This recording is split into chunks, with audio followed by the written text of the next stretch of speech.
तो चलिए शुरू करते हैं आज की वीडियो। तो पिछले वीडियो में हमने आपको बताया था कि डिस्प्ले ब्लॉक और इनलाइन एलिमेंट्स क्या होते हैं, ठीक है। तो होपफुली आप सबको समझ में आ गया होगा। तो आज का जो हमारा टॉपिक है वो है HTML एट्रीब्यूट्स, ठीक। HTML एट्रीब्यूट्स क्या होते हैं? तो हमारे एलिमेंट्स के एट्रीब्यूट्स होते हैं, ठीक। एलिमेंट्स में ही हम एट्रीब्यूट पास करते हैं, ठीक है। तो एट्रीब्यूट्स हमारे क्या प्रोवाइड करते हैं? एडिशनल इन्फॉर्मेशन प्रोवाइड करते हैं, जो उस एलिमेंट का, जो भी हम एलिमेंट यूज़ कर रहे हैं उसका क्या करते हैं? एडिशनल इन्फॉर्मेशन हमें प्रोवाइड करते हैं, ठीक। ये हमेशा हम लोग स्टार्ट टैग में ही लिखते हैं, एंड टैग में हम लोग कभी कुछ नहीं लिखते हैं, स्टार्ट टैग में ही लिखते हैं। और एट्रीब्यूट का नेम हमेशा नेम और वैल्यू के पेयर में होता है, मतलब हमारा एट्रीब्यूट का नाम is equal to inverted quotes उसके अंदर हमारा वैल्यू, ठीक। तो हमेशा इसी फॉर्म में होता है। तो सबसे पहले हम बात करते हैं href एट्रीब्यूट। href एट्रीब्यूट क्या होता है? हमारा लिंक पास करने के लिए यूज़ होता है, ठीक। तो हमारा एंकर टैग, आपको मैंने बताया था पहले कि एंकर टैग हमारा क्या होता है? टैग होता है हाइपर लिंक को डिफाइन करता है, ठीक। तो href हम कहाँ यूज़ करेंगे? एंकर टैग के अंदर यूज़ करेंगे, ठीक। ए टैग के एलिमेंट में हम href एट्रीब्यूट का यूज़ करेंगे, ठीक। जैसे हमने कोई भी कंटेंट एंकर टैग के अंदर लिखा, ठीक। मैंने लिख दिया एंकर टैग ओपन, फिर लिख दिया लर्न मोर और क्लोज। अब लर्न मोर के क्लिक पे वो कहाँ जाएगा, वो हमें कौन बताएगा? href में हम वो लिंक पास करेंगे जिसके क्लिक पे वो उस लिंक तक पहुँचे, जो जहाँ पे भी हमें पहुँचाना है उस पेज को, तो वो लिंक हम हमेशा href में पास करेंगे। तो अभी हम आपको ऐसे ही ओरली पूरा एक्सप्लेन कर दे रहे हैं, बाद में हम सारी चीज़ें प्रैक्टिकली सब लाइन पे लिख के दिखाएंगे कि किस तरह से कोड करते हैं और रन करने पे कैसा आउटपुट आता है। तो उसके लिए एकदम परेशान मत होइए। तो अब आते हैं हम सेकंड वाले पे, जो कि हमारा है src एट्रीब्यूट। तो src एट्रीब्यूट का हम यूज़ करते हैं इमेज के पाथ के लिए, हम इमेज का पाथ देने के लिए, ठीक। तो अब इमेज के लिए हम कौन सा टैग यूज़ करते हैं आपको हम बता चुके हैं। अब आप ही बताइए। एकदम सही, img टैग। तो मैंने पहले आपको बताया था img टैग का यूज़ करते हैं हम इमेज को डिस्प्ले कराने के लिए। तो अब इमेज हमारी डिस्प्ले कौन सी होगी, कहाँ से आएगी, वो हम कहाँ देंगे? वो हम src में पास करेंगे, ठीक। src में जो भी इमेज का पाथ होगा या जो इमेज की लिंक होगी, जो भी होता है वो हम src में पास करेंगे, ठीक है। तो अब आते हैं हम थर्ड नंबर पे, ऑल्ट एट्रीब्यूट। ये भी हम कहाँ यूज़ करते हैं? इमेज टैग में यूज़ करते हैं। तो ऑल्ट का मतलब अल्टरनेट टेक्स्ट, मतलब अगर जैसे हमारी कोई इमेज है तो वो मैंने पास करी, बट इंटरनेट प्रॉब्लम की वजह से या फिर हमारा लिंक गलत की वजह से कभी कभी क्या होता है, हमारी इमेज डिस्प्ले नहीं होती है। तो वो हमारी क्या, कौन सी इमेज है, क्या इमेज है, तो वो कैसे पता चलेगा? तो क्या होगा, अगर हमारी इमेज डिस्प्ले नहीं होगी, उस जगह पे एक टेक्स्ट डिस्प्ले होगा। वो कौन सा टेक्स्ट होगा? जो हम ऑल टेक्स्ट में पास करेंगे, ठीक। तो वही टेक्स्ट होगा, वो वहाँ पे डिस्प्ले होगा अगर हमारी कोई इमेज डिस्प्ले वहाँ पे नहीं हो रही है, ठीक है। तो ऑल टेक्स्ट का हमेशा यूज़ करते हैं, और हम हमेशा इमेज के, जो हमारी इमेज जो होती है उसी के रिलेवेंट हम उस पर ऑल टेक्स्ट देते हैं, ठीक। तो उसके बाद हमारा एक हाइट विथ एट्रीब्यूट होता है, जो कि हम img टैग में यूज़ करते हैं। जो जैसे हमारी इमेज है तो उसकी हमारी हाइट क्या होगी, विथ क्या होगी, वो हम हाइट विथ एट्रीब्यूट में उसकी हाइट विथ पास करते हैं। तो कुछ हमारे क्या होते हैं? कोर एट्रीब्यूट्स होते हैं, जैसे कि id, टाइटल, क्लास, स्टाइल, जिनका हम लोग बहुत ज़्यादा यूज़ करते हैं, और ठीक है। तो पहले हमारा क्या है? आईडी हमेशा क्या होती है? हमारी यूनिक होती है। किसी भी एलिमेंट को अगर हमें यूनिकली आइडेंटिफाई करना है तो हम हमेशा उसकी आईडी देंगे। बाय चांस अब आपने 2 पैराग्राफ टैग यूज़ कर लिए, ठीक। दोनों में p टैग में कंटेंट p टैग, अब मुझे सेकंड वाले को आइडेंटिफाई करना है, तो हम कैसे आइडेंटिफाई करेंगे? तो वहाँ पे हम क्या दे देंगे? आईडी दे देंगे, और आईडी हमेशा यूनिक होती है, मतलब एक पेज पे हम एक नाम की ही एक आईडी होगी, ठीक। तो अगर हमें किसी भी पर्टिकुलर एलिमेंट के को टारगेट करना है तो हम क्या करेंगे, आईडी का यूज़ करेंगे। अब हम आते हैं टाइटल वाले पे। तो टाइटल का यूज़ हम लोग क्या किस लिए करते हैं कि अगर हमारा कोई कंटेंट है, ठीक, हमने क्या किया, टाइटल में मैंने कुछ पास कर दिया, ठीक, और हमारा पी टैग है, पी टैग में जो भी कंटेंट दिया है तो उस पर अगर हम जाके होवर करेंगे तो वो क्या दिखेगा, हमारा जो टाइटल में जो हमने कंटेंट पास किया होगा वो एज अ टूल टिप दिखेगा ऑन होवर पे। या फिर अगर हमारा लोड नहीं हुआ है वो कंटेंट तो हमारा वो टाइटल कंटेंट दिखेगा। तो बेसिकली ये होता है हमारा टाइटल टैग, ठीक। तो अब हमारा आता है क्लास। क्लास तो बहुत ज़्यादा ही यूज़ होता है, वो आगे चल के आपको बहुत यूज़ पड़ेगा जब आप CSS सेक्शन यूज़ करेंगे, क्योंकि हम हमारा क्लास इसीलिए यूज़ करते हैं कि हम उस पर क्लास का यूज़ करके अलग अलग सेक्शन की स्टाइलिंग कर सकें। तो क्लास हम लोग रीयूज़ भी कर सकते हैं, मतलब एक पेज में एक नाम की बहुत सारी क्लासेस भी हो सकती हैं और एक एलिमेंट पे हम लोग 2 3 4 क्लासेस भी दे सकते हैं, ठीक है।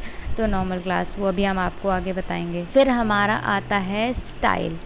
तो स्टाइल टैग हम यूज़ करते हैं CSS के लिए, मतलब अगर मैंने कोई कंटेंट लिखा हेलो, अब मुझे उसको रेड कलर करना है तो हम क्या करेंगे, स्टाइल लिया और उसमें हम कलर पास कर देंगे।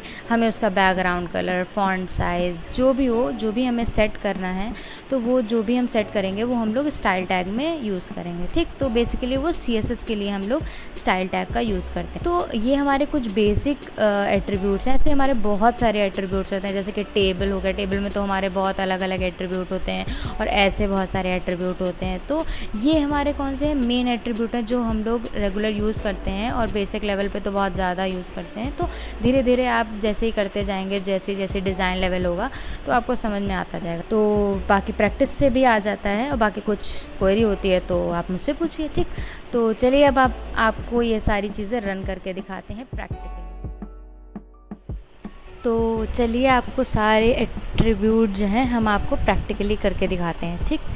तो ओपन करते हैं सबलाइम, हमारा ऑलरेडी ओपन है, सब मैंने पहले से ही ओपन करके रख लिया है कि आपका ज़्यादा टाइम वेस्ट ना हो, ठीक। देखिए हमने XAMPP भी स्टार्ट कर लिया है, ठीक। तो अब आपके सामने हम यहाँ पे बनाते हैं practice 3 नाम का,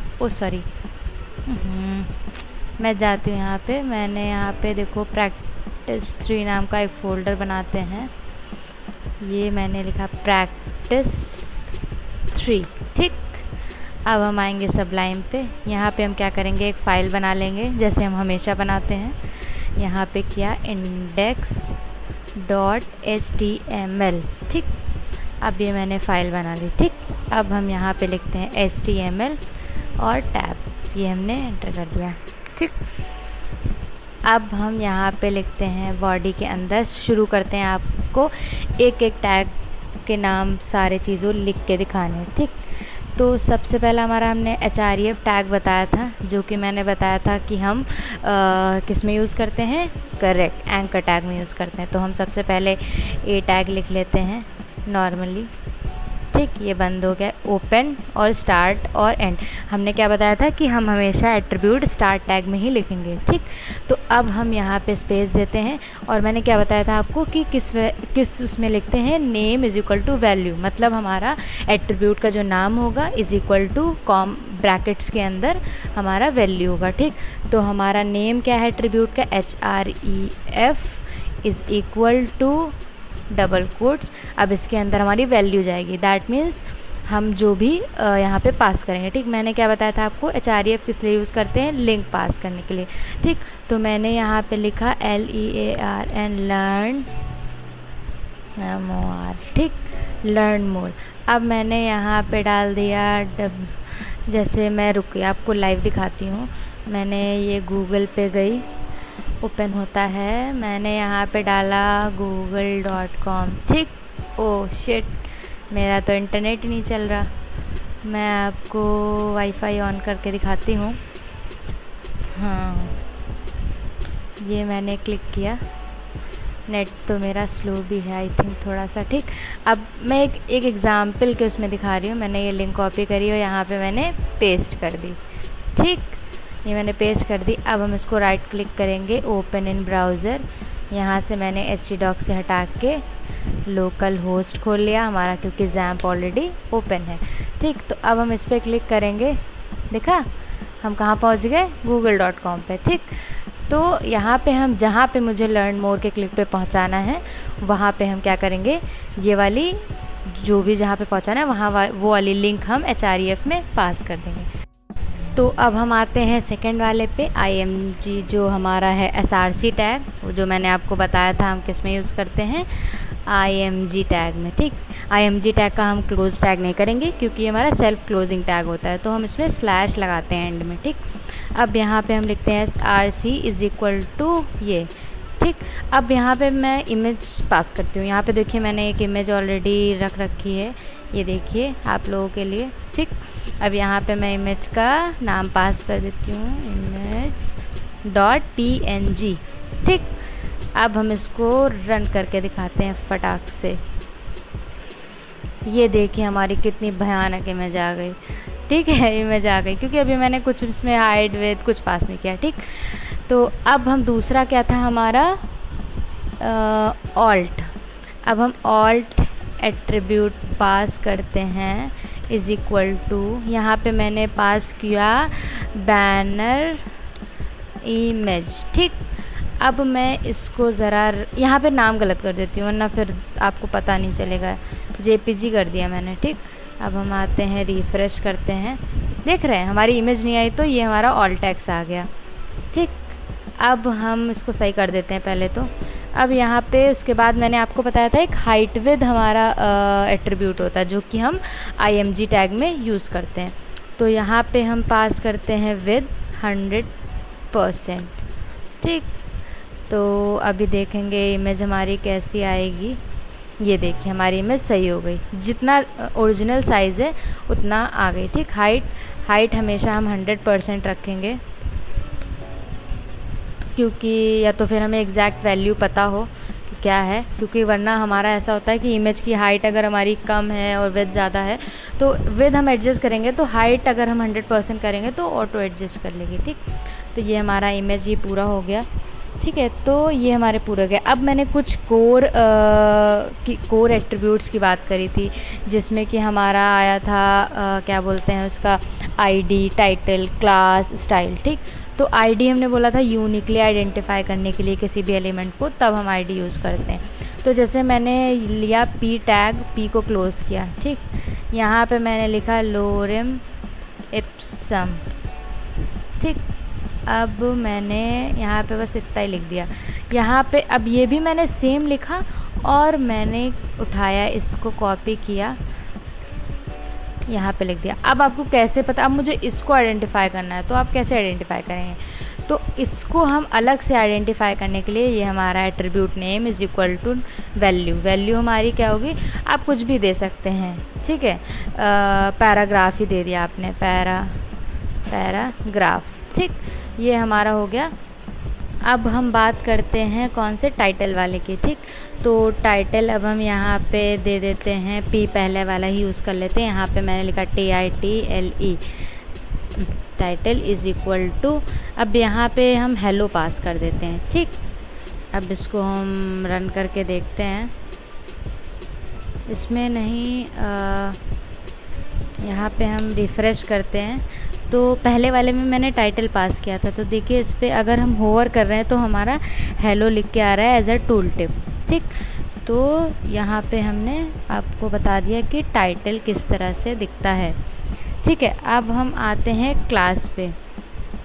तो क्लास के लिए अब हम इसी में पास कर देते हैं। क्लास हम बेसिकली CSS के लिए यूज़ करते हैं, तो क्लास हम ऐसे ही बस पास करते हैं। यहाँ पे मैंने लिया क्लास, मैंने लिख दिया यहाँ पे paragraph section, para dash section. अब हम इस क्लास को यूज़ कर लेंगे CSS देने के लिए। ठीक है, तो उसके बाद आता है हमारा स्टाइल। तो स्टाइल अब हम कैसे, अब मुझे इसको कलर करना है इस वाले को। ठीक, तो अब मैंने यहाँ पे पास किया, देखिए मैं यहाँ पे पास करती हूँ STYYLE इज़ इक्वल टू, फिर उसके बाद यहाँ पे मैंने लिखा कलर पास करती हूँ, कलर, फिर उसके बाद RED। ठीक, इसको बड़ा कर देती हूँ, इसमें आपको और समझ में आए। ठीक, अब आई थिंक क्लियर दिख रहा हो, कलर रेड पास कर दिया। अब मैं इसको रिफ़्रेश करती हूँ, देखते हैं कलर रेड हुआ। ये कलर हमारा रेड हो गया। तो यहाँ पे हम कुछ भी CSS पास कर सकते हैं। अब यहाँ पे मैंने फ़ॉन्ट साइज़ पास कर दिया, साइज़ 40 पिक्सल। ठीक, अब देखना ये कितना बड़ा सा होकर आएगा, ये देखिए, है ना। तो यहाँ पे हम कोई भी स्टाइल पास कर सकते हैं, तो उसके लिए हम स्टाइल का यूज़ करेंगे। आई थिंक आपको अब क्लियर हो गया होगा कि एट्रीब्यूट का यूज़ हमें किस तरह से करना है। तो आई थिंक आज की वीडियो आपको क्लियर हो गई होगी। कोई भी कन्फ्यूजन होता है तो आप मुझे कमेंट में भी लिख सकते हैं। बाकी डिस्क्रिप्शन बॉक्स में आपको हमें मेरी सोशल मीडिया प्लेटफॉर्म भी मिल जाएगा। फेसबुक है पेज पे या फिर इंस्टाग्राम पे, आप मुझे वहाँ पे भी क्वेरीज़ कर सकते हैं। और बाकी एडिटिंग से रिलेटेड आपको कोई भी क्वेरीज़ हो तो उसके लिए भी एक ईमेल ID प्रेजेंट है। बाकी आप सोशल मीडिया पे भी एडिटिंग के लिए आप बोल सकते हैं। तो ठीक है, बाकी तब तक के लिए आप वेट करिए, नेक्स्ट वीडियो लेकर हम फिर से आते हैं। तब तक के लिए bye bye, stay happy, stay healthy.